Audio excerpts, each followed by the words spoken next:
Olá, pessoal. Eu sou Silvestre Mergulhão, fundador e CEO da Impulso. Como vocês já sabem, não queremos ser guru de nada, não queremos falar sobre os 4 segredos do sucesso ou sobre como fazer gestão por OKRs. Falaremos sobre pessoas, valores e comportamentos e sobre como foi a jornada dos nossos convidados, desde seus mais longínquos tempos até os dias de hoje. Convidados esses que estão à frente de tecnologia e inovação nas maiores empresas do Brasil. Também descobriremos quais são as suas grandes verdades inconvenientes, dilemas e contradições em cada passo das suas experiências liderando pessoas. E hoje eu estou aqui com Rafael Boza, VP de Pessoas do iFood. Você já sabe, quero conhecer um pouco dos seus valores. Boa, tô super animado. E eu pensei em 3 valores aqui, Mergulhão. Vou falar os 3, depois eu detalho um pouco do porquê. O primeiro é conexão, o segundo é segurança e o terceiro é excelência. Conexão, quando eu volto assim, na minha base, na minha construção familiar, lá quando eu era pequeno, tudo. A minha mãe, ela era diretora de escola pública, era pedagoga e depois diretora de escola pública, e meu pai sempre foi um microempresário, hoje a gente falaria que é um empreendedor. E sempre a vida deles foi pessoas, e eu via tanto na minha mãe quanto no meu pai a capacidade de se conectar com umas diferentes pessoas, de parar, de ouvir. E isso pra mim foi algo que sempre me marcou, assim. Eu tenho uma lembrança que ela é curiosa. Eu lembro das festas juninas que rolavam na escola quando minha mãe era diretora. E ela tava lá e falava com todo mundo, e as pessoas vinham, e eu olhava para aquilo e falava, cara, que legal, assim. E isso pra mim até hoje é algo muito importante, né? De olhar para trás e ver pessoas que eu trabalhei quando eu era estagiário, que depois eu trabalhei de volta e até hoje tenho contato. Ter pessoas no meu time que eu me conectei há 5, 6 anos atrás e essas pessoas até hoje estão próximas e estão lá trabalhando comigo, e entendendo que essa conexão no final é um ciclo, assim, a gente vai se conectando. E hoje eu vejo muita gente olhando para a conexão e não valorizando, né? Falando assim, isso aí. E para mim isso tem um valor muito grande, assim, Legal, Mergulhão. é a diferença entre conexão e networking, né? É isso, O networking mais frio, quero dizer. Exato, aquele negócio do LinkedIn, né? Aquela troca. Não, acho que aqui é algo profundo, é saber que você pode contar, ligar para a pessoa, pedir uma ajuda, que a pessoa também vai se sentir ajudada quando você precisar. E eu falo um negócio lá pro meu time que eu escutei em algum momento e eu carrego para mim até hoje. Daqui a 5, 10 anos, as pessoas não vão lembrar as metas que elas entregaram, mas elas vão lembrar as pessoas que estavam com elas. Putz, Né? isso é verdade. Quem estava na trincheira ali, quem estava na batalha, quem tomou na cabeça contigo e vocês se ajudaram. E eu tenho 2 filhos. E eu tento já, um tem 4, a pequenininha, né, ainda menos, tem 1,5. Como que eu vou transmitindo isso, né? Seja com os amigos, seja contando as experiências do trabalho, seja levando muitas vezes para trabalhar e vendo como são essas relações. Em fevereiro a gente estava numa viagem a trabalho, e aí minha esposa ficou com a minha filha, eu saí jantar com meu filho com o pessoal do trabalho. Falei, filho, hoje você vai trabalhar com o papai. E aí a gente foi junto, e aí a gente se conectou, teve um jantar, ele sempre bem agitado. Eu falei, você vai ter uma responsabilidade, você vai ter que se comportar lá, escutar as pessoas, conversar com elas e acho que ali vai aprendendo. Então, conexão para mim é algo que me move, eu tiro energia desses momentos e valorizo isso no meu dia a dia. Nossa, assim. baita história legal, cara. Então, pelo que eu entendi, assim, a conexão, no teu caso, ela sempre teve muito presente, né? Sim, eu tive um movimento diferente, assim, de conexão. No começo da vida, hoje olhando em retrospecto, eu percebo que a conexão lá estava lá, mas ela estava mais adormecida, né? E eu fui uma pessoa técnica historicamente, assim, eu fiz escola técnica, trabalhava com computador desde cedo, né? Então eu vim dessa área meio nerd, assim. Então não vou dizer que eu exatamente era muito fechado, mas eu era mais introvertido, né? E essa coisa da conexão estava um pouco adormecida também, né? E aí eu precisei fazer com que o tempo passasse para que eu descobrisse todo esse valor da conexão que você está comentando. E aí foi uma construção e uma explosão, digamos assim, principalmente depois que eu me tornei líder, né? Que eu tive que liderar equipes, aí foi um grande trabalho. Mas muito legal saber dessa parte da tua história da conexão que já vem de berço, né? E é um desafio, porque por característica acho que eu sou mais extrovertido, né? Então, para mim, acaba sendo mais natural. Mas ao longo da jornada você encontra muitas pessoas introvertidas e mesmo assim tem uma conexão. E acho que a referência ela me ajudou. mas também um pouco do comportamento, né? Do que vai moldando. E o segundo é segurança. E segurança é muito quando eu penso na minha família, assim, né? Na minha esposa, nos meus 2 filhos, e muito pelo que eu não tive quando eu era mais novo, né? Quando eu era criança, assim, o meu ambiente familiar, pô, sempre foi um ambiente de, né, cuidado, de afeto, mas ele sempre foi um ambiente de muita insegurança financeira. Acho que eu sou dessa mesma geração, a gente deve ter passado coisas Os mesmos similares. perrengues. Coisas similares ali, né? A luz cortada em casa, o telefone que cortava. Pô, eu tive o privilégio de estudar em escola particular, mas todo ano meu pai deixava atrasar a escola o ano inteiro, para daí na virada de ano, na hora da matrícula, ele oferecia um serviço para daí fazer a matrícula. Então eu sempre era o último aluno da classe, porque a minha matrícula era depois. Mas essa segurança é algo que eu tento deixar para os meus filhos, né? De segurança, e é muito um aspecto financeiro. Nunca tive uma insegurança de outras coisas, mas uma segurança financeira, para mim, ela é importante. E por muito tempo ela me moveu, assim, falar, pô, como que eu trago essa segurança para minha família? E em determinados momentos é um dilema, porque a minha trajetória profissional, ela sempre foi muito maluca, assim. Eu era da área comercial, aí depois fui para a área de recursos humanos, saí de Curitiba, fui para Goiânia, depois fui para São Paulo, depois fui morar fora do Brasil.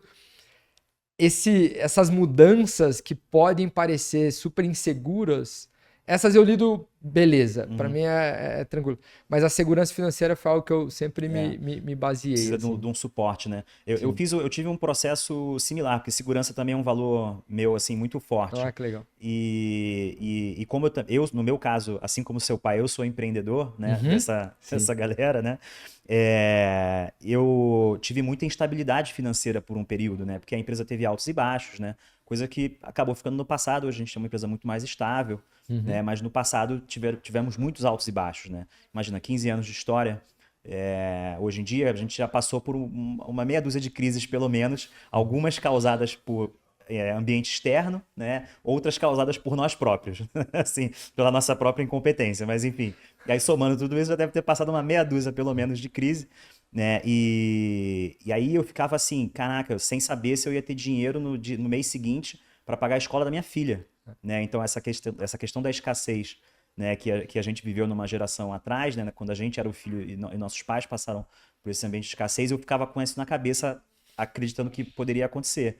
E eu só consegui meio que sossegar a cabeça, baixar a ansiedade, né, quando eu resolvi o problema de segurança financeira. Então eu baixei meu nível de estrutura de vida para conseguir gerar dinheiro para fazer um colchão de segurança que me garantisse que no ano seguinte eu ia poder pagar a escola da minha filha, né? Então eu juntava dinheiro e quando chegava em dezembro, eu pagava o próximo ano seguinte inteiro, já upfront. Pra garantir. Aí, obviamente, negociava um desconto com a escola, às vezes nem era um desconto tão vantajoso assim, mas aí eu tinha certeza que pelo menos aquilo ali nunca ia faltar, porque já estava quitado do próximo ano. Então, eu fiz esse trabalho. E aí, essa questão da segurança, para mim, cara, também bateu muito forte. Resolvendo a segurança, esse nível, né, de segurança financeira, mudar de país, abrir empresa nova, fazer um projeto arriscado, cara, tudo isso aí passa liso. Mas no pessoal, se não tiver seguro, me dá muita ansiedade. Lá no iFood a gente fala que empreender, a gente tem um valor que é empreendedorismo. A gente fala que empreender é se ferrar 80% do tempo. É isso, né? Manter essa segurança e transmitir isso para minha família, acho que é um segundo valor importante. E o terceiro é a excelência. E acho que aqui é assim, a todo momento eu tô incomodado, querendo fazer algo melhor, evoluir, ter uma entrega, falar assim, pô, isso aqui se conecta, isso aqui faz sentido. Isso também se conecta bastante com ter uma cabeça que a todo momento a gente tem que estar em melhoria, né? Uma melhoria constante, assim. E isso eu trago muito pro meu dia a dia no trabalho, trago muito no dia a dia em casa, assim, e eu fico todo ano me cobrando o que eu vou fazer melhor nesse próximo ano. E o que eu tento fazer aqui quando eu penso em excelência eu tenho o trabalho do dia a dia, dessas melhorias, mas eu tento também ter coisas mais macros que elas vão levar mais tempo para ver essa grande mudança, assim, da busca pela excelência. A minha mãe falava assim, minha mãe eu falo bastante, ela é falecida já. Ela fala assim, ó, o preguiçoso trabalha 2 vezes. Faz bem feito. Eu lembro eu fazendo as coisas em casa, meio mal feita, falando, não. Pode arrumar a cama de volta, que isso aqui não tá legal. Essa busca de sempre estar fazendo muito bem as coisas que eu decido fazer, né? Porque não dá pra fazer tudo, e não tem que ser assim mesmo, para mim é algo que me move bastante, é um valor que eu tento preservar e me provoca bastante, assim, Mergulhão. Boa. Mas como é que você passa isso para a equipe, assim? Porque quando a gente tem um senso de excelência muito alto, né, não dá para esperar que todos tenham necessariamente esse mesmo senso com os mesmos itens de detalhe que a gente tem na nossa cabeça, né? Como é que faz para transmitir esse nível de excelência? Primeiro que eu acho que esse ponto gera um problemaço, que normalmente você não reconhece as coisas. Então acho que eu tento me policiar muito para reconhecer muito da jornada, né? Às vezes ela não tá onde a gente já espera, mas você tem que ver o filme, né? Às vezes partiu desse ponto, você já tá nesse, você quer chegar naquele. Na hora que você chegou nesse, acho que tem que reconhecer. É algo que eu tenho aprendido a fazer que eu não faço bem. Mas o reconhecer a jornada e a evolução, senão você começa a ficar, não é excelência, começa a ficar a pessoa chata. A pessoa acha que tá tudo ruim. Tá tudo ruim, né? Nada tá legal, não é pra esse lugar que parece tem que que você é um pessimista, né? eu tento sair desse lugar através do reconhecimento. O segundo é um pouco da clareza, assim, do que é o que a gente está sonhando, assim, o que a gente quer alcançar. E trazer isso, inspirar o time, mostrar esse lugar que a gente precisa caminhar, um pouco dos porquês, acho que é contexto, assim, do por que a gente está indo para lá, por que é importante, por que é tão importante ser excelente, né? Qual que é o impacto disso tudo? Acho que trazer um pouco do porquê é o segundo. E o terceiro, ao mesmo tempo que cada um vai ter uma perspectiva, eu acho que é se cercar e ter no time, ter acima, do lado, na tua liderança, pessoas que também buscam isso, né? Eu acho que não dá para ter a pessoa que está ali acomodada, falando, fizer um mais ou menos, está tudo bem. Tem que ser as pessoas que estão lá querendo fazer a diferença, que têm a vontade. Então, combinando esses 3 fatores, é um pouco desse trabalho. Mas eu acho que o reconhecimento é onde eu peco bastante. E um outro ponto que eu tenho pecado bastante, acabo sendo muito generalista, que é o teu ponto de como que ser assertivo, assim. Então, eu acabo dando uns recados que eles são mais amplos. E para realmente a excelência chegar, você tem que ser um pouco mais objetivo. A gente tem que trabalhar dentro do ponto a ponto. Então o que é excelência melhorar nesse isso. ponto, o que é excelência no outro ponto. Não, mas só de você reconhecer que você tem essa questão, né, do reconhecimento, né, da excelência e tudo mais, e de ter essa questão da visão, né, de conseguir passar a visão, isso já é meio caminho andado, né? E não sei se você cresceu com essa assim, mas eu tinha uma cobrança dentro de casa muito grande, assim, por nota na escola, por passar em tal universidade, que era importante, porque ia ser a universidade, não ia ser a particular, ia ser a pública. E eu via tanto meu pai quanto minha mãe muito focados nisso, sabe? Em tirar o melhor, né? Em dar a direção do melhor, assim, e não fazer as coisas mais ou menos. E aí, quando você fala de valores, quando eu fiquei refletindo um pouco, falei, a pergunta que eu me fiz não é o que talvez importa pra mim, mas é o que eu quero levar para os meus 2 filhos. Putz, se eu conseguir educá-los nesses valores, a chance de eu ter feito um bom trabalho, ela é grande, assim. Legal, eu penso muito sobre isso, eu fico refletindo nesses desafios. Até essa questão da cobrança que você comentou, né? Acho que é uma coisa da nossa geração também, né? Acho que muitos da nossa geração, não dá para dizer a totalidade, né? Mas muitos da nossa geração tiveram essas mesmas cobranças, né? Sim. Assim, tirar nota 8 para cima era obrigação, né? Não era... Não. Assim, você só estuda, criança, né? Adolescente, você só estuda, então a tua obrigação é tirar uma boa nota, né? E, enfim, hoje em dia a gente sabe que não é bem assim que funciona, né? Todo o perfeccionismo que eventualmente nos foi cobrado, né, nessa época de infância e de juventude, né, depois reflete em comportamentos futuros que não necessariamente são os melhores, né? Porque eventualmente a gente se martiriza por, não tá conseguindo ser sempre o melhor, né? E aí haja terapia. E nesse ponto de geração, assim, tem um aspecto que eu olho muito, e até pelo meu papel lá no iFood, assim, que é questão geracional, né? Então, eu vejo muita gente criticando geração Z. As pessoas da geração Z querem, não querem. E a gente parou e foi olhar os dados. Não tem nada disso. As pessoas estão lá, querem... Né?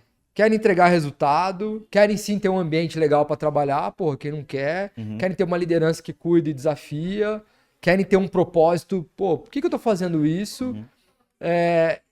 E eu acho que esse também é um pouco desse desafio, né, que a gente vai enfrentando, mas eu tenho um baita orgulho, falar assim, ó, os nossos dados aí, quem ficar falando sem saber, o meu dado tá falando diferente, viu? Exato, aí vai no achômetro, né? Vai no achômetro. Aí falando do achômetro, você vai na boiada, né? Você vai com a boiada. Então, por isso que é bom tratar com dados. E o iFood é um exemplo hoje de empresa, né, baseada em dados, né? O que é muito difícil de se ter, né? Um data lake organizado que efetivamente seja fator de tomada de decisão.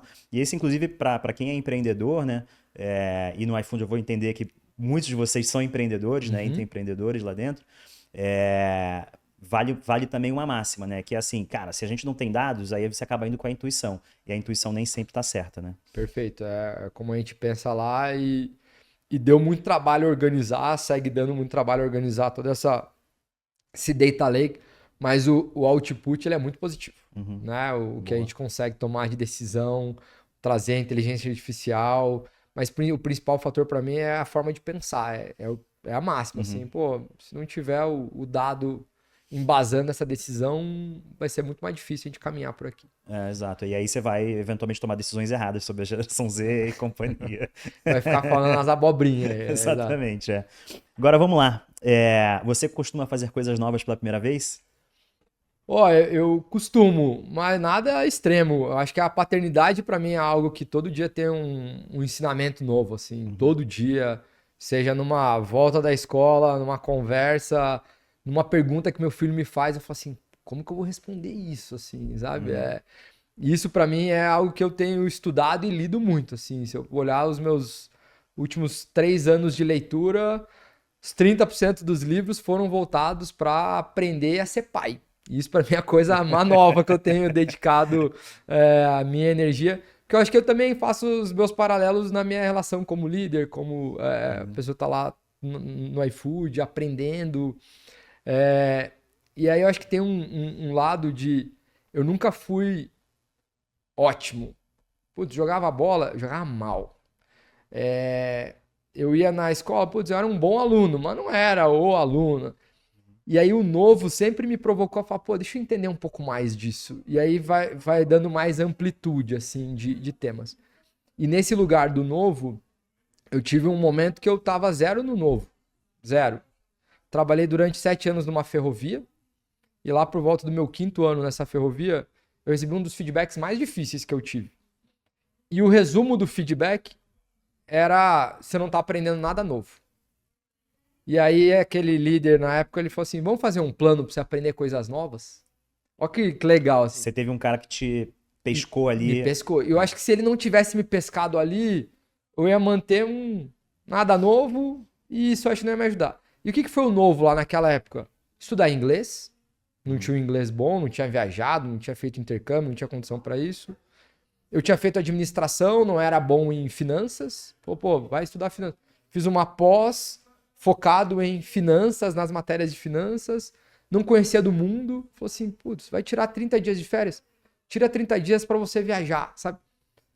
Mas o ponto para mim desse aprender o novo, acho que teve uma provocação dele ali de... Cara, você tem que ver o novo, você tem que se desafiar, você tem que se manter ativo. E o feedback dele para mim foi, ó, você sabe falar de ferrovia? Você sabe contar vagão? Teus papos 100% do tempo é sobre um cliente, sobre o que aconteceu no dia anterior aqui na ferrovia. Cara, vai se renovar. Aquilo para mim foi um bom chacoalhão que eu tomei, sei lá, uns 10 anos atrás e que hoje em dia eu carrego. Então, hoje eu tento buscar essas novidades e o nosso ambiente permite isso, né? Um ambiente de tecnologia total. IA. Você só fica parado se quiser. Exato. Na verdade, é o contrário. Você tem que querer ficar parado deliberadamente. Exato. Senão, alguém vai te sacudir. Exato. Aí você vai ter que se segurar na mesa, assim. Há 2 anos e meio atrás, a gente estava numa viagem para a China, conhecendo uma cultura nova, aprendendo. Ano passado, a gente foi para o Vale do Silício para estudar. Esse ano, todo o tema de IA vindo e me ajudando a ver coisas novas. Falando assim, o meu papel como área de pessoas vai mudar completamente. Eu vou ter que ter um time de business partners cuidando de agentes. Sim. Então, isso tem um valor para mim importante aqui, um fundamento importante do novo, do aprender, que é, eu acredito genuinamente que as pessoas conseguem se desenvolver e ser muito diferentes do que elas são hoje. E eu tento carregar isso pro meu dia a dia. Falar assim, ó, sai um pouco desses julgamentos. Se a pessoa te der a clareza que aquele líder lá atrás me deu, falou, você não tá aprendendo nada. Você colocar um plano, tiver execução nesse plano, você vai ver uma evolução, uma melhoria real, assim. Então, aprender coisa nova para mim é nessa provocação. Legal. de E é se lindo desafiar. lindo quando você consegue desafiar alguém e depois você vê o desenvolvimento da pessoa, né? Dá um orgulho danado de ver isso É acontecendo. o que eu acho mais legal de ser líder, assim. É olhar para as pessoas que eu, trabalhei 5 anos atrás. Hoje é CHRO de uma empresa. Pessoa que eu encontrei no iFood há 4 anos atrás, a gente acabou de comunicar. Ela era head quando a gente começou a trabalhar junto, depois diretora. Hoje ela é CHRO. Falou, cara, olha que legal, isso. Isso é muito legal, Isso muito é muito forte, bom, cara. né? Muito forte, E, muito e forte. tem o pessoal, né, que abraça e vai. E vai. E vai, é lindo. E não é uma jornada fácil, né, Mergulhão? É uma jornada que é o empreendedor, é 80% do tempo se ferrando, vários pedidos de ajuda, a gente sempre faz uma linha, assim, fala, ó, o que as pessoas acham que é, o que é realidade. Não, e se desafiando e achando que tá sendo incompetente, né? A Nossa, síndrome do impostor ali. essa aí é constante. Sempre bate fortemente, né? Sempre olha pra grama do vizinho, parece mais verde, né? Isso, É brabeira. E mad skills, aquelas habilidades, né? Fora da caixa, que eventualmente você tem em atividades de fora do trabalho que você leva para o trabalho, ou ao contrário, né? Tem coisas que a gente aprende no trabalho e leva para fora. Leva pra cá. Essa, por exemplo, da conexão, né? Que tem a ver com o valor de conexão, eu me desenvolvi muito por causa do trabalho e depois eu me encontrei na vida pessoal, assim, porque eu passei a ter relações pessoais muito mais intensas, mas porque eu me desenvolvi nisso no trabalho, olha só. Então eu fiz um trabalho ao contrário. E hoje quando eu fiz festa de aniversário, 40 anos e tal, o pessoal ficou alucinado porque eu fiz umas coisas muito diferentes, assim, e misturando várias tribos diferentes, assim, de pessoas de todas as épocas da minha vida, assim. Que legal. Então hoje a galera me reconhece por essa questão da conexão até no nível pessoal e não só no corporativo. Eu acho que pra mim é garra. E é um negócio que eu carrego desde sempre, assim. Falei, nunca fui o mais habilidoso, nunca fui o mais inteligente. Mas quando eu defino algo, em alguns momentos pode ser até uma teimosia, mas quando eu defino algo do que eu quero, do que eu vou buscar e do que eu entendo que vai ser o melhor pra mim, pra minha família, pro iFood, cara, vai ser difícil parar, assim. Eu vou até o fim. E isso pra mim é o que eu sempre olho pra trás e me diferenciou. E isso vem muito de volta, né? A gente tá aqui num deep dive, vem muito assim do que eu vi com meu pai e com a minha mãe de vida. Minha mãe era uma mulher negra que me enfrentou preconceito de tudo que é lado, a ponto de eu estar no carrinho, a pessoa fala, é a babá, e ela assim, sofreu bastante em tudo que ela viveu, cara, sempre otimista, sempre tentando fazer a diferença, sempre trabalhando duro. Meu pai quebrou a empresa 3, 4 vezes, trabalha até hoje e assim, trabalha num nível de energia, de ideia. Aí ele tem um coworking, aí um dia no coworking ele fala assim, não, tô pensando em fazer um espaço de eventos, porque o coworking não tá dando certo, daqui a pouco começa a fazer evento, daqui a pouco ele tá na cozinha, cozinhando porque precisa. Essa garra, essa vontade de fazer, de se mexer e não desistir, o persistir, pra mim faz uma diferença surreal. Assim, se eu tiver que escolher entre a pessoa que tem muita garra e não é a mais talentosa, é a talentosa que não tá muito afim, com certeza que tem muita garra. Tem um livro chamado Garra, você já leu esse livro? Garra, da Angela Lee Duckworth. Muito você leu? bom. Conta um pouquinho desse livro, porque eu vi o título, eu imaginei que ele deveria ser bom, mas eu não li o livro ainda. Ele é muito bom. E você tem filhos? Tenho. Só que meus filhos já estão um pouquinho. Minha filha tá um pouquinho mais velha, ela tem 17 já. Mas acho que também. Depois eu te conto mais história, maravilhosa. Só melhora. Aí, As pessoas estão pequenas ainda. Que bom. Eu pergunto dos filhos porque a parte final do livro é sobre como que você leva isso para as crianças. Tá. Sobre como que... E é um desafio. Né? Hoje, no acesso que a gente tem, é muito desafiador. Mas o livro fala muito sobre o estudo que ela fez. E tem um TED Talk dela que é sensacional, de 6 ou 12 minutos, super curtinho, que ela conta isso. Então, vai ser muito melhor. Depois que puder colocar aí, o pessoal assistir, vale muito a pena. Boa. Mas ela faz a comparação e o estudo dela sobre o que diferencia as pessoas é a inteligência, o QI, é a aptidão física ou é a garra. E no final a conclusão dela é garra. E aí tá ali nessa capacidade de não desistir nas adversidades.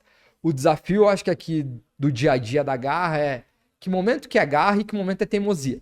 Sei. E aí é difícil ter a linha que divide, né? É isso, é isso. E aí o que eu tento fazer na minha vida pessoal é... Isso aqui não é uma discussão do curto prazo, né? Não é a discussão do coisinha pequena. É colocar a perspectiva do longo prazo. Do pra onde você tá mirando ir. E aí eu acho que nisso eu consigo balizar, não ser tão teimoso, tão teimoso, pô, aqui tem que ser a garra mesmo, colocar e fazer acontecer. Boa, muito legal, cara, maravilhoso. E teve algum momento da sua vida que foi o momento que você virou a chave e percebeu que era possível conquistar várias coisas, independentemente da opinião de outras pessoas, assim, você se desvencilhou das opiniões alheias e falou, é lá, porque eu tenho garra, né? Eu não tô sendo teimoso, eu tô tendo garra e tô indo nessa direção? Eu acho que no começo, primeiro, é muito, pelo menos pra mim, é muito normal ter essa influência externa, né? Acho que não dá pra fugir dela. Acho que tem que trabalhar. Uma forma que eu trabalhei isso durante muito tempo, Mergulhão, durante 7 anos eu não tive Instagram. Durante 7 anos eu tive Instagram. Bom, você na verdade, a gente passou a maior parte da vida sem ter um Instagram, né? Eu tive Instagram, aí em 2018 eu decidi não ter mais. Por quê? Justamente por essa influência.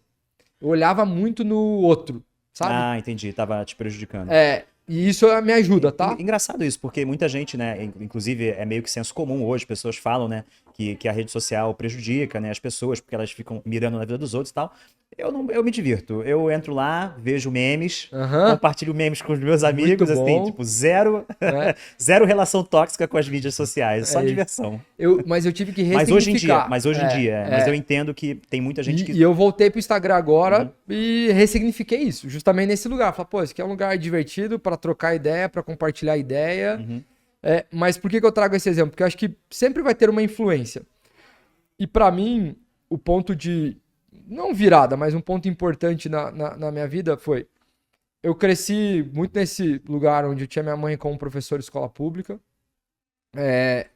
E meu pai como um empreendedor não dando certo na maioria das vezes, né? Pô, com tudo que eu já comentei aqui. Então, por muito tempo, a minha influência foi... Eu vou fazer um concurso público e vou trabalhar na, sei lá, alguma área pública. Porque ali tinha a estabilidade. Dá a segurança. Ali dá a segurança. Mas isso era... Olha que louco. Era minha mãe me influenciando. Ela fala assim... Não, você não vai trabalhar com teu pai. Por quê? Porque ela viveu uma vida que foi muito mais dolorida, assim, né? Por toda essa insegurança. Aí eu faço, durante o ensino médio, o ensino médio técnico em informática, na época. Legal. Aí começa a trabalhar. Eu tentei fazer informática, mas não passei. Ah, aí eu fiz eletrônica. Depois foi ótimo. Aí, valeu a pena. E eu fiz informática e eu trabalhei no setor público. Eu era estagiário de uma secretaria de Estado na área de informática. E lá, pra mim, falei, não é esse tipo de segurança que eu tô buscando. Era um ambiente seguro. Era um ambiente onde não tinham oscilações, não tinha um frio na barriga, nem nada. Aí eu me desvencilhei dessa opinião externa da minha mãe. Eu falei, não é pra lá que eu vou. Aí eu começo a fazer a faculdade com a cabeça de, eu vou empreender com meu pai. E aí eu começo a estudar e aí eu começo a fazer um estágio numa ferrovia, onde ali eu encontrei pessoas que eu falei assim, cara, tem outro mundo. E ali eu comecei a sonhar grande.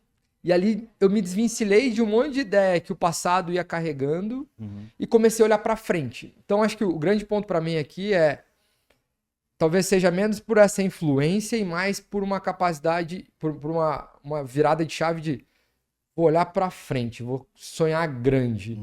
E lá vendo esses exemplos, e eu acredito muito que a gente se influencia positivamente por quem tá em volta também. Sim.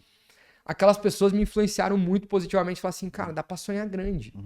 Não precisa sonhar só em estar aqui em Curitiba, dá talvez para ampliar horizontes. Aí daqui a pouco eu mudo de Curitiba para Goiânia. Daqui a pouco eu vou para São Paulo. Daqui a pouco tô morando em Dubai. Eu falei assim, cara, como assim? Minha vida aconteceu isso? Tô morando em Dubai.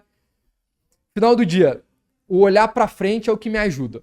É E foi- o e foi- sonhar grande, assim, sabe? E foi nesse momento da ferrovia que você deu esse unlock. Foi, porque ali eu conheci pessoas que eu imaginei que eu nunca ia conhecer. Pessoas que até hoje eu admiro e que Sim. depois eu fui conhecendo pessoas ainda melhores e isso vai evoluindo. Mas por que eu tô te falando tudo isso? Porque eu acho que é importante a influência externa. Acho que a gente só tem que ter a capacidade de saber filtrar. E como que eu acho que é o filtrar? É colocando o nosso horizonte, é o que a gente quer pro nosso futuro. E é ali onde eu me baseio muito, assim, Boa. o que eu quero para esse futuro. É muito bom quando você consegue estabelecer e olhar para trás e perceber que teve aquele momento que foi o ponto de inflexão, o ponto de virada, né? Mas hoje é fácil, né? Na Não, época, não. Na época, não. Na época é brabo. Mas como o Steve Jobs que dizia, né? Você só consegue Connect the conectar os pontos depois que É olhando para trás. É Olhando para frente fica difícil. E com certeza tem vários vieses aqui, É. né? Coisas que a gente vai apagando, coisas que não foram bem daquele jeito. Exato, Mas esse momento para mim foi importante. Esse momento para mim foi quando eu comecei a trabalhar para o exterior. Legal. Né? E a Impulso hoje é uma empresa 100% remota, porque em 2006, foi 2006 isso, Caraca. eu comecei a trabalhar para startup nos Estados Unidos. Ninguém falava de startup no Brasil em 2006. Porra, revolucionário isso, Exato, 2006. 2006, trabalhando remoto Remoto. para startup nos Estados E você Unidos. comentou, vocês começaram a empresa remota. Começamos remoto. né? Desde Legal. sempre. A gente sempre foi remoto. Né? A gente tem um escritório no Rio de Janeiro, né? Um escritório lindo, inclusive, fica o convite. Legal. Frente para a Baía de Guanabara, é um escritório muito bem decorado que a gente fez propositalmente para representar um pouco da nossa cultura, mas ele é um espaço de encontro, ele não é um espaço de trabalho. E sempre foi um espaço de encontro e não um espaço de trabalho. Legal. Então... A gente acredita muito isso na nossa filosofia do modelo de trabalho do iFood. A gente tem um ótimo escritório, a gente gosta de estar lá, mas a gente tem um modelo que a gente chama lá de híbrido flexível, que é as áreas vão se adaptando à realidade de cada negócio, e eu também, como área de pessoas, tenho que garantir um espaço legal, onde as pessoas queiram estar, né? Que é um pouco da tua lógica lá. Exato. Mas aí vamos lá, então, o que acontece, né? A gente tá numa organização e, obviamente, como líder, a gente vai enfrentar crítica e resistência quando precisa implementar algum nível de mudança normalmente significativa. Né? Como é que você consegue manter sua visão nesses momentos, né, de adversidade, onde você precisa evoluir, precisa caminhar para um sentido, né, e aí precisa negociar com a equipe, negociar com os seus líderes? Como é que você mantém a sua posição passando a sua visão? Acho que tem primeiro um aprendizado que eu me cobro muito em manter, que em algum momento eu tive e até hoje tento carregar, que é que você não vai agradar todo mundo. Mas eu acho que em algum momento a gente é meio que moldado para, tem que agradar todo mundo. Acho que cada vez menos vai agradar todo mundo. Acho que se você começa a operar com uma cabeça de você quer agradar todo mundo, você não faz um bom trabalho e perde a excelência do caminho, assim. Então, eu tento respeitar muito isso de falar assim, cara, meu papel aqui não é agradar todo mundo. Meu papel é fazer o que é o melhor para a organização, o melhor nesse momento para o iFood. E aí a gente tem o iFood tem isso, mas eu carrego isso de sempre, assim, que é a cabeça de vou colocar o iFood em primeiro lugar nas minhas decisões profissionais. Né? É o iFood. E para isso eu vou ter que abrir mão muitas vezes do meu ego. Eu acho que aqui é um trabalho muitas vezes muito mais nosso do que dos outros, né? Fala assim, aqui eu vou ter que às vezes não vai ser a minha opinião que vai prevalecer na maioria das vezes. Vai ter vários momentos que talvez vai ter um escopo diferente porque não tá fazendo sentido estar comigo e tá tudo bem. Vai ter uma decisão que eu vou tomar que ela vai ser extremamente criticada e eu vou me questionar se faz sentido ou não, mas no final vai fazer. Mas o primeiro lugar para mim é colocar o iFood em primeiro lugar, isso ajuda, porque daí eu vou pro princípio de não vou agradar todo mundo, mas tô fazendo o melhor pro iFood. Quando eu tô nesse lugar, entra o segundo desafio, que é você expressar bem as suas ideias. É você conseguir comunicar com clareza. É trazer o porquê, é se embasar da melhor forma. Eu vejo um monte de gente falando assim, ninguém me escuta. Mas você tá se embasando da melhor forma? Você tá trazendo o teu ponto no melhor momento? Às vezes tem gente que fala, no meio do nada, fala, deixa eu falar um negócio que... não me escutaram. Não, mas também tem que entender todo esse ambiente. Então, acho que a segunda parte é comunicar isso e expressar de uma maneira clara. E aí o terceiro, eu acho que eu gosto muito de usar quais são os indicadores que vão norteando esse caminho, assim. E lá a gente tem uma metodologia que a gente expande ela para tudo, assim. que é uma mentalidade de produto e a gente tangibiliza ela com jet skis. Pô, vamos testar? E aí, qual que é a mágica por trás disso? Você testa pequeno, você prova a tua tese testando pequeno e aí depois você escala. Se for para errar, erra logo, Erra logo, erra rápido, afunda o jet ski do que precisar, testa mais coisas ao invés de só testar uma. Aí, na hora que você chega num ponto que ele tá contrário, as pessoas falam, não, mas eu já testei. Olha o resultado disso, olha o efeito. E aí as pessoas falam, putz, faz sentido mesmo. Então, acho que tem um trabalho de não querer agradar a todos, segundo, de comunicar isso muito bem, e o terceiro, trazer método, e esse método que a gente tem usado lá de teste, que ele é super usado na empresa inteira, acaba ajudando você a falar assim, putz, mesmo que eu discorde, faz sentido. E aí tem um elemento que ele... Embasado por dados. Por dados, muito. E aí tem um elemento que a gente fala que é o conflito produtivo. A gente valoriza o conflito produtivo. A gente valoriza a pessoa que fala tem uma opinião diferente por causa disso, disso, disso. Eu iria por esse caminho por causa disso, disso, disso. Só que é do conflito produtivo para ele ser produtivo, depois no final você sai com um combinado e você vai na mesma direção. A gente critica as pessoas que não acreditam no conflito produtivo. Quem que é essa pessoa? É o Brilliant Jerk. É a pessoa que é ótima, mas ela tá ali levando sozinha as coisas, não escuta os outros, toma as decisões sozinhas e tá jogando contra a nossa cultura. Essa pessoa, no tempo, a gente vai tirando da organização. Sim, exato. E por muitas vezes deve ter comportamentos até passivo-agressivos, né? Você deve ter lido, né? O Empatia Assertiva, né? Eu não li. Vale muito a pena. Vale a pena? O português chama Empatia Assertiva, em inglês chama Radical Candor. Não, Radical Candor, sim. Desculpa, eu não fiz a tradução. Beleza. Não, então maravilhoso, né? Maravilhoso. Porque ele fala exatamente uma das nossas bases. Sobre esse conceito, né? E aí normalmente é isso. Tem sempre uma maçã podre ali que não ajuda em nada e atrapalha nessa construção e tudo mais. Mas adorei a tua resposta, cara, principalmente porque ela conecta muito o teu valor de excelência. Né? Quando você falou de excelência, você falou, né, sobre o alinhamento da visão, importante como passa a visão agora, né? E aí agora você deu uns exemplos muito práticos, né, de como é que transfere isso pro dia a dia, né? E aí você ressaltou essa importância, né? E faz toda a diferença, né? Que bom. E bom ver de uma maneira não pensada a conexão com o valor. Sempre conecta. Muito bom. Sempre conecta. O que acontece, cara? Uma vez, há alguns anos atrás, eu fiz esse exercício de valores, né? E aí eu consegui elencar 3 valores que eram muito relevantes para minha vida. Aí, olhando em retrospecto, Connecting the Dots, né, eu percebi que várias decisões históricas que eu tomei pensando nesses valores, mas foram decisões muito angustiantes e que eventualmente eu demorei mais tempo para tomar do que eu precisaria ter tomado. A partir do momento que eu tive a consciência completa de quais eram os valores, hoje é muito mais fácil para mim tomar decisão, porque eu olho a decisão que precisa ser tomada, eu olho para os valores que eu sei aqueles que vão pegar para mim, e eu falo, é essa decisão que eu tenho que tomar. É muito fácil tomar a decisão agora, e muito mais rápido, e de forma trazendo muito menos ansiedade para mim. E depois, quando eu olho no futuro, né, aí olhando depois para trás de novo, eu falo, era óbvio que essa decisão tinha que ser tomada. Porque se eu tomasse uma decisão que fosse contra os valores, né, depois eu ia estar arrependido. Né? Podia até estar, sei lá, melhor financeiramente, melhor de determinada forma, mas eu ia estar arrependido porque vai contra o valor. E quando fere o valor, é muito duro.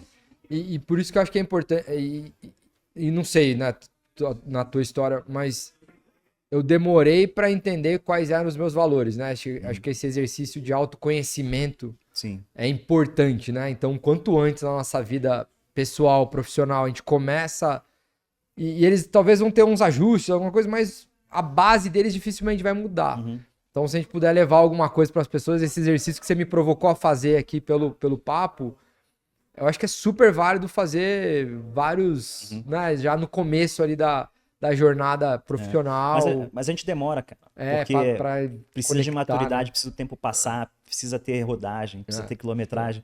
Então, dá para fazer com 25, dá. Eventualmente só vai ter efetividade lá para 35, 40, entendeu? Exato. Mas beleza. Mas acho que a vida é assim. Esse ponto de dormir tranquilo com as decisões faz uma diferença, assim, muito grande, né? Porque a gente passa o dia decidindo coisas, mas voltar para os valores, e seja os nossos pessoais aqui do que a gente está falando, mas seja os da empresa, que né, sempre vão ter, mesmo não esteja escrito, você tem, ajuda demais. Eu acho que a pior coisa é você perder o sono por uma decisão que você não conseguiu basear ela nos seus valores. Então, eu concordo bastante aí com... E se você vai trabalhar numa empresa que os teus valores são conflitantes, com o da empresa não adianta, funciona, não vai dar não certo. não funciona. Vai ser a maçã podre que você comentou, que é a pessoa que não vai estar agregando para aquele time. Não quer dizer que ela não possa agregar numa outra empresa, num outro time, mas naquele time vai ser conflitante. Concordo demais. Né? Então, pra gente que trabalha liderando um catatal de gente, a gente precisa entender sobre isso. Lá no iFood a gente é meio duro nisso, assim, sabe? A gente fala, a cultura do iFood ela é inegociável. Porque é justamente isso, assim, não dá para eu abrir uma brecha, porque depois cultura é algo que você baseia ela pelo pior comportamento encontrado. Né? Então a base da tua cultura não é o que você espera, é o que tá vivendo na prática. Então se ela tá destoando do que você acredita, você vai no tempo perdendo isso. Então eu acho que o papel que a gente tem ali de garantir uma cultura forte faz uma diferença. O Diego, eu acompanho desde muito tempo, desde a época que ele era o CFO ainda, né? E ele sempre falou sobre essa questão da cultura. Então, cada palestra que eu assisto dele, por acaso, ele sempre reforça, né? E é sobre todos os dias. Não é o podcast, não é a palestra, é Sim, claro, é vivido. É vivido, é vivido. E é necessário, né, viver. Ainda sobre os experimentos, né, a analogia que vocês fazem, né, do afunda o jet ski, né, e não se preocupa com isso. Nossa, é um trabalho super difícil de fazer as pessoas perderem o ego sobre os projetos, né, e ganharem a felicidade de, não, matei um projeto porque ele era inútil, né, em vez de manter o projeto ativo só porque fui eu que fiz, né, então... E o que você falou, Mergulhão, é a realidade, assim, é uma dificuldade muito grande. Não é que isso é legal. Tem uma dor, tem uma conexão com o que você estava construindo. E se a gente não deixar e não expressar muito bem que, ó, o erro aqui é bem-vindo. Ó, a gente acredita que derrubar alguns jet skis é parte do processo. E eu também conectar isso com os mecanismos da área de pessoas. Senão eu fico com uma organização que ela tá disfuncional, né? Eu falo algo e faço outro. Então a gente tem que sempre ir equilibrando e deixando isso claro.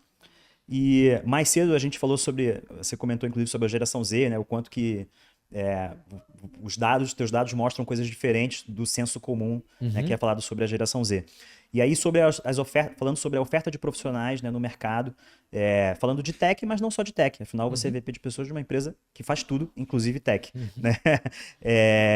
Você é um otimista ou um pessimista? O que você tem visto de tão legal, por exemplo, nos dados que a geração Z mostra para você? Super otimista, não só a geração Z, mas eu acho que a capacidade que aqui no Brasil a gente tem de aprender, de se desenvolver.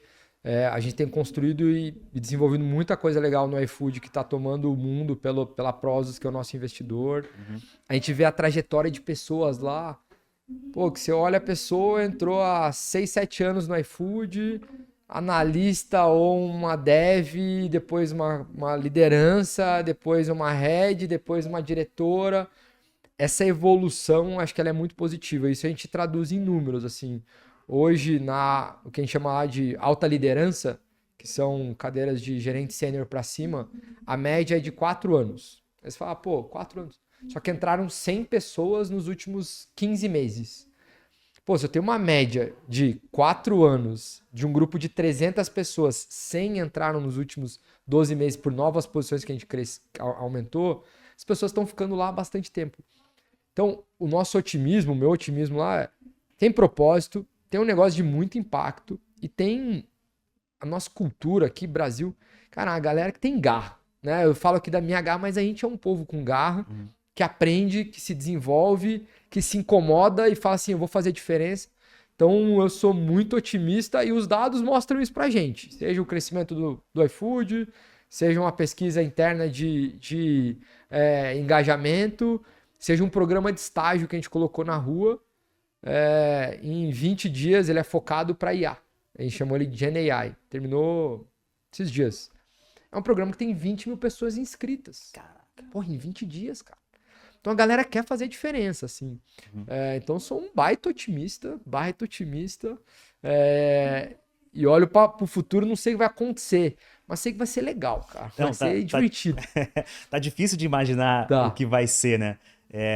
Eu tenho não sei se você viu, tem uma propaganda da AT&T dos anos 90. Não Se você jogar no YouTube lá, você acha. E é muito curioso, porque 92, 93, né? E a AT&T fazia uma propaganda na TV americana, né, falando assim, no futuro você vai mandar um fax da praia. E aí aparecia a imagem de uma pessoa na praia segurando uma espécie do que hoje a gente chamaria de tablet, né, um iPad da vida, né, e ela estava com um software na tela, né, onde ela estava escrevendo, ela assinava e tinha um botão enviar fax, sabe? Aí, E aí tem outros, tem essa e tem outras. Você vai comprar um ticket de um show, de um concerto sem sair de casa. olha aí. Você vai navegar, e aí mostrava um carro assim com uma tela já. Aham. Você vai se deslocar, navegar, né, de carro de um lugar para o outro, sem ter que parar no posto de gasolina para pedir informação. E aí aparecia uma tela com um mapinha desenhado. Olha, puta previsão do futuro que os caras fizeram. Só que olha só que curioso. Eles, na época, não tinha vocabulário ainda para descrever aquilo que eles estavam tentando dizer, né, do que ia acontecer no futuro e que, de fato, aconteceu. Quase tudo do que eles comentaram nessa série de propagandas, de fato, aconteceu no futuro. No futuro que é hoje, É né? hoje.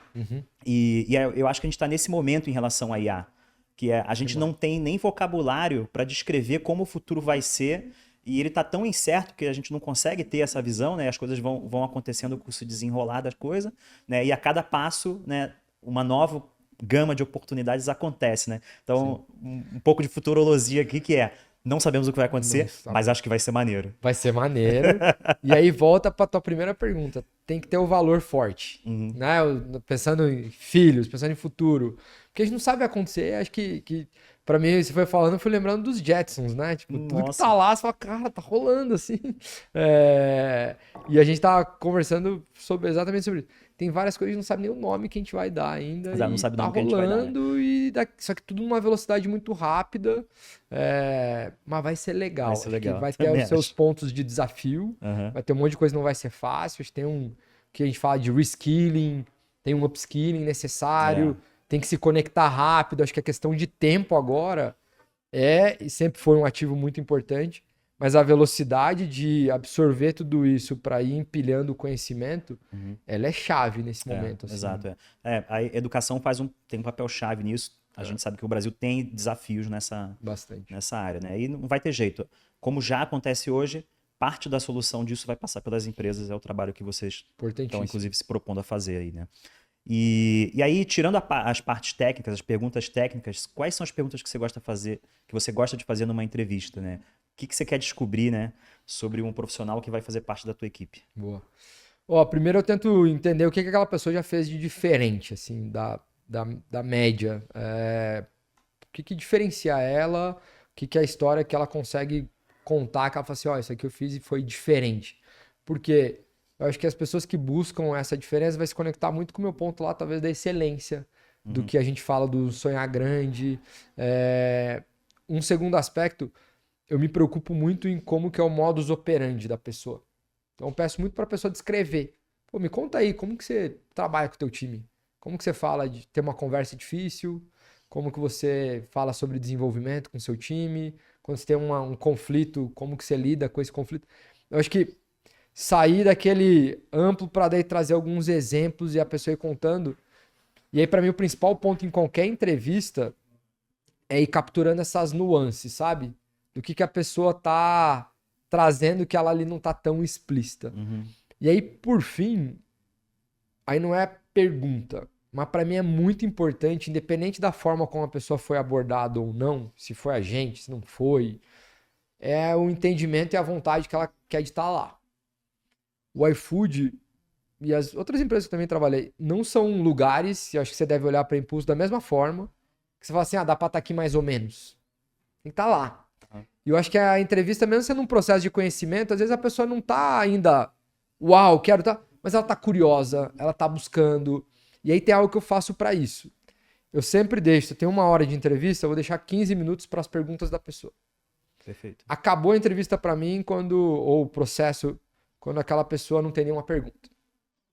Então, o principal elemento no final do dia E aí você vai mim extrair um monte de coisa das perguntas que demais, ela fizer pra você, né? Demais. Então eu tenho lá, sei lá, 45 minutos, 30, 35 conversa, Aham. e os últimos eu falo, agora tua vez. Quando a pessoa fala, Bosa, não tenho nenhuma dúvida. Eu falo, pô, Não é sério possível. mesmo? Não é possível. Tem alguma coisa errada. Ali pra mim é o fator bem importante e infelizmente muito comum rolar, não tenho, ou é uma dúvida assim, extremamente superficial, sem nenhuma vontade em estar ali, assim. Isso Aí pra mim faz uma diferença fica mais grande. difícil, né? E aí, então, depois que você contrata as pessoas, tem o momento de liderança, né? Que você vai precisar trabalhar, né? Com a sua equipe, né? E assim, as suas equipes com as equipes deles e assim, né? Sucessivamente. E aí, vem uma pergunta. Existem limites, né? Para transparência? Como é que é possível ter uma conexão, uma comunicação super aberta e honesta com a equipe, principalmente em momentos de crise, né? Eu não sei se foi o caso do iFood, mas a gente teve, né, os layoffs das grandes big techs aqui, né? Muitas foram super criticadas pela forma, né? Que alguns se sentiram prejudicados, não foi transparente, então um exemplo de um momento de crise. Como é que é a sua visão sobre Ó, esses limites da transparência e como comunicar, né, de forma transparente, sem ser omisso? boa. Pra gente a base é a transparência. Eu acho que o que só tem que sempre separar é o momento. Eu acho que tem informações que elas têm que estar mais restritas por um determinado momento, mas a base sempre tem que ser na transparência. A gente constrói o nosso negócio pela transparência. O que é importante aqui é a pessoa não confundir o transparência com saber de tudo, né? Quero saber. Não, tem momentos que essas informações podem circular ou não. Acho que tem um pouco dessa maturidade que a gente sempre tenta trazer pro iFood. Aí tem um segundo aspecto. E isso da área de pessoas. A área de pessoas ela tem um traço, muitas vezes, que é a gente sempre quer dar a notícia boa e não quer dar as notícias ruins. Não é assim que a gente opera. A gente opera uma área de pessoas que dá as notícias que precisam ser dadas. E a transparência aqui ela é importante porque você não pode ser transparente só no lado bom. Na hora difícil também. E aí você consegue dar contexto. As pessoas conseguem e passam a confiar muito mais naquela decisão porque elas estão entendendo com mais profundidade. Posso listar momentos aqui no iFood nos últimos 4 ou 5 anos que essa transparência fez uma diferença para as pessoas ganharem maturidade, entenderem a decisão e comprarem essa decisão. Isso gera o quê? Um efeito de longo prazo, falar assim, pô, posso confiar nessa empresa e posso confiar nessas lideranças. Então, para mim, a base com o meu time na comunicação com o iFood é de transparência. Aqui a transparência tem um momento certo de trazer, acho que a gente não pode confundir isso. E aí, com isso, você vai trazendo muito contexto. O que está acontecendo? O que está acontecendo no mercado? Quais são os movimentos? Como que a gente está se antecipando? O que a gente está fazendo diferente? O que a gente não está fazendo diferente? E se eu não tiver isso, eu vou fugir de alguns princípios que são da minha cultura. Ter conflito produtivo, encarar os fatos brutais. Eu vou ter pessoas que vão falar assim, isso aqui não é sonho, isso aqui é ilusão. Porque elas não vão acreditar, não vão confiar. Então, pra gente, a gente é totalmente a favor e vive um ambiente de transparência. E aí, para isso, uma forma de facilitar isso, a gente faz um momento muito legal. A gente faz o All Faces. Ao invés de ser um All Hands, é o All Faces. A gente reúne todas as pessoas do iFood durante 2 horas. Umas 300 pessoas presencial e o restante online. Essas 2 horas, 1 hora é update. O que está acontecendo na empresa, no mercado, no mundo, o que é importante saber, como estão as nossas metas, qual o recado que a gente tem que levar, seja, ó, isso aqui está funcionando, isso aqui não está, tem alguma premiação, tem algum evento legal que aconteceu que é legal as pessoas saberem, beleza. A outra 1 hora, perguntas e respostas. Mas não é assim, pega o microfone, tem uma votação. Você manda a pergunta, e as perguntas mais votadas são respondidas durante 1 hora. Então, assim, é muita pergunta. As 20, 30 perguntas respondidas. Aí entra a transparência do outro lado também. Você tem que exigir a transparência. Não é pergunta anônima. É a pergunta com o teu nome. Uma pergunta que você quiser, mas com o teu nome. Então, acho que aqui, por que esse ritual pra gente é importante? Primeiro, ele tangibiliza muito a nossa cultura, mas ele também fala do outro lado da transparência. Você vai ter um nível de informação que você vai ter que saber lidar. Você vai ter que ser transparente também, não espere do outro lado. Sim. Não espere só notícias boas, a gente vai trazer as notícias que são, ou as informações que são as necessárias. Então essa é a forma que a gente tem construído e trabalhado lá. E esse All Faces, qual é a frequência que vocês Uma fazem? vez por mês. Uma vez por mês. Uma vez por mês. Tá. Super importante. E ele também se cascateia para as áreas. A gente faz um geral iFood. E aí várias áreas também acabam fazendo deles. Que aí virar algo cultural, né? A gente fala, pô, é um papo. E a gente fala assim, traga aqui as perguntas que dão aquele desconforto. Não vem com a pergunta, vem com a que dá desconforto. E vem. E tem coisa que a gente começa a fazer lá que a gente fala assim, a gente não tava vendo isso aqui, hein? Veio essa pergunta, vários votos, pô, vamos olhar para isso com mais atenção? Sim. Ele também serve como um pulso direcionador ali. Exato. Dá um direcionador de coisas que eventualmente você precisa tá de olho, né? É isso. Boa. E falando da tua jornada, é bem provável que você tenha tido mentores, né? Você comentou, inclusive, da época da ferrovia lá, né? Alguns mentores que foram seus mentores de forma deliberada, por exemplo, foi um líder seu, ou foi alguém que foi um mentor de carreira durante a tua história. E às vezes a gente tem mentores que não sabem que foram nossos mentores, né? Foi num papo que anos depois você viu que aquilo ali caiu uma ficha para você e tudo mais. Quais são as histórias que você tem aí de mentores e de situações que fizeram a diferença na tua história? Eu sou muito grato, assim, eu acho que tive sorte e privilégio de ter gente muito boa, seja intencional, que você falou, seja não intencional. Eu tenho vários mentores não intencionais, assim.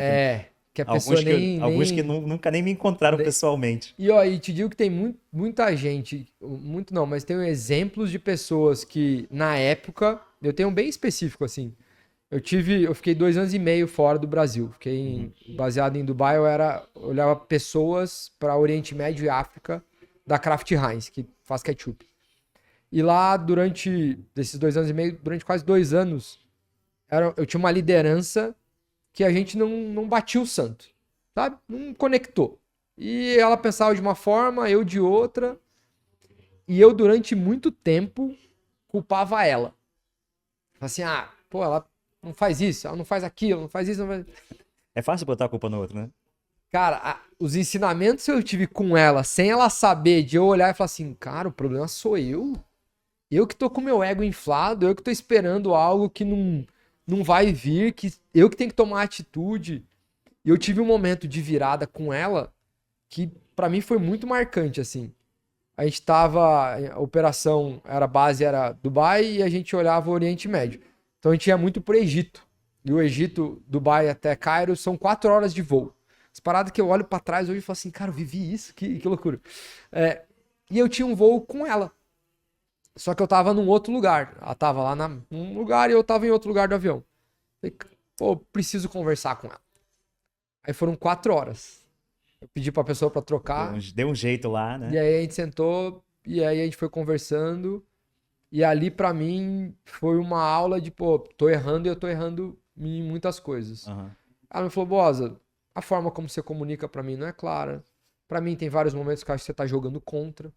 Eu acho que você não tá me apoiando como uma pessoa de RH, tem que apoiar a CEO do negócio. Eu não consigo ter trocas. Eu falei, nossa, que chacoalhão importante.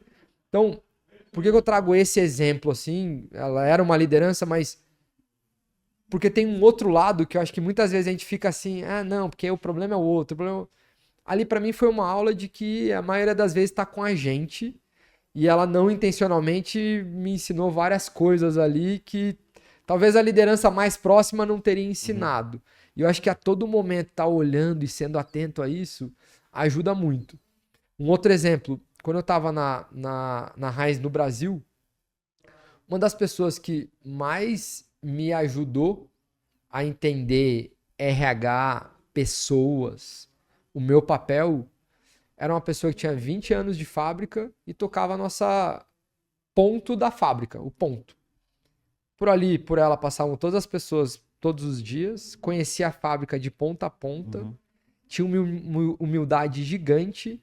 Eu passava ali, no meu começo como RH, horas conversando com ela e ela me ensinando numa generosidade gigante, assim.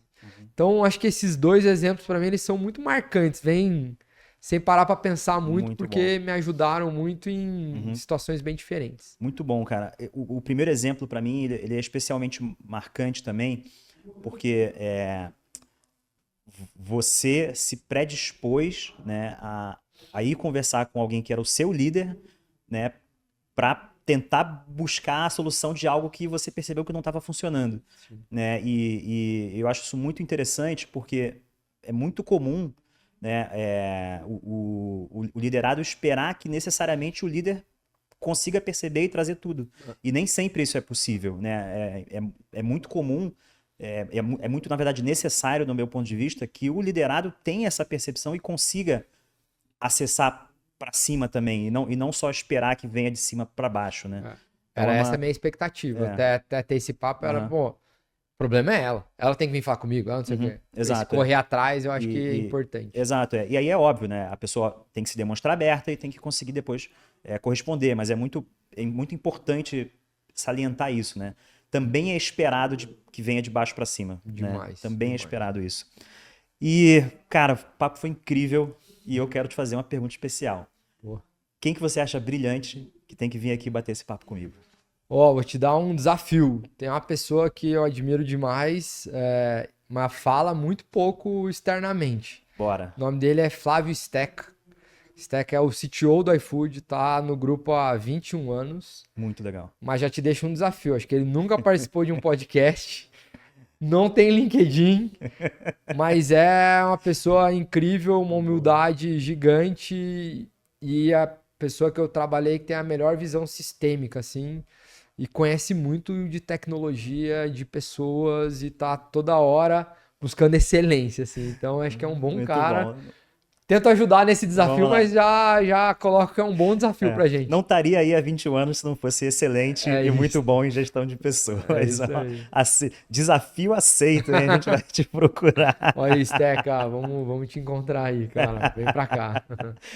Me fala aí, conta aí, seu momento jabá. Fala aí o que a iFood está passando, o que está acontecendo lá. Boa, momento jabá. Estamos num momento de muito crescimento. É um momento que os últimos 4 anos a empresa se transforma. Era um negócio de food delivery. Hoje a gente tem o food delivery, tem mercado, tem farmácia, tem pet, tem crédito pro parceiro, tem o que a gente chama lá de SaaS pro restaurante, com uma cabeça de como que eu vou cada vez mais crescendo e valorizando o meu grande ecossistema aqui.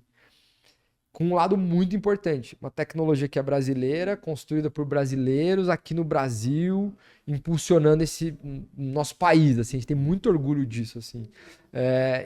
Pô, temos vaga no Jabá aqui, temos vaga, acabamos de fechar programa de estágio, buscamos gente que veja e olhe para essa cultura, mas com uma cabeça também de construir esse longo prazo com a gente.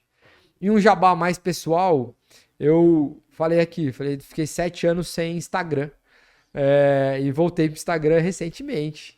Então, quem quiser me seguir aí no Instagram, Rafael Bosa, tá muito no lugar de trocar, aprender, levar um pouco do que a gente faz lá no iFood, para as pessoas conhecerem. Tem muito orgulho que a gente constrói lá. Assim, e quando o podcast sair, vai ter um monte de corte legal aí para você publicar lá. Boa, aí, ó, fechou. Muito bom. E como vocês já sabem, a Impulsa é a People Tech, que resolve a dificuldade de recrutar e contratar profissionais de tecnologia qualificados e altamente especializados. Também não posso deixar de falar do livro Sentir e Responder. Esse livro é o livro que eu digo que todo gestor deveria ter lido antes da pandemia começar, porque ele fala exatamente sobre essa questão do sentir e responder ao mercado, né, e as mudanças que a sociedade vai nos impondo, né, eventualmente em ritmos cada vez mais acelerados. Né? E esse livro a gente trouxe com exclusividade na tradução para o Brasil. É uma coisa que a gente já gosta de fazer, trazer livros que já são feitos, né, mas que a gente traz a versão em português, porque são conteúdos super ricos e importantes. Antes da pandemia era importante, agora com tudo tá rolando mais ainda, então super legal. Exatamente. E a Impulso também apoia um projeto chamado Rio Memórias, né? A nossa sede lá no Rio de Janeiro. Então somos tradicionalmente uma empresa carioca. E o projeto Rio Memórias é um projeto de um museu virtual sobre a história do Rio de Janeiro, que em muitas vezes se confunde com a história do Brasil, né? Como o Rio de Janeiro foi capital, né? Durante muito tempo. Né, capital do Império, depois da República, enfim, tantas histórias, né, do Brasil, né, histórias do Brasil que se passaram na cidade. E das coisas mais legais desse projeto, para mim, é o podcast. Tem lá o podcast Rio Memórias nas plataformas digitais. Tem umas 5, 6 temporadas, algo assim. E cada episódio conta em detalhes várias histórias sobre o Rio de Janeiro que se confundem com a história do Brasil, né? Muito mais profundidade daquilo que a gente em relação ao que a gente estuda na escola, né? E super bem narrado, super isento, histórias verdadeiras com historiadores que fizeram a pesquisa para conseguir produzir o podcast, vale muito a pena ouvir, né? E a Impulso também tem a Vanguarda, né? Comunidade de lideranças para profissionais de tech. Cara, muito obrigado. Super obrigado, foi um prazer estar aqui. Incrível. Foi muito legal mesmo. Valeu. Muito bom papo.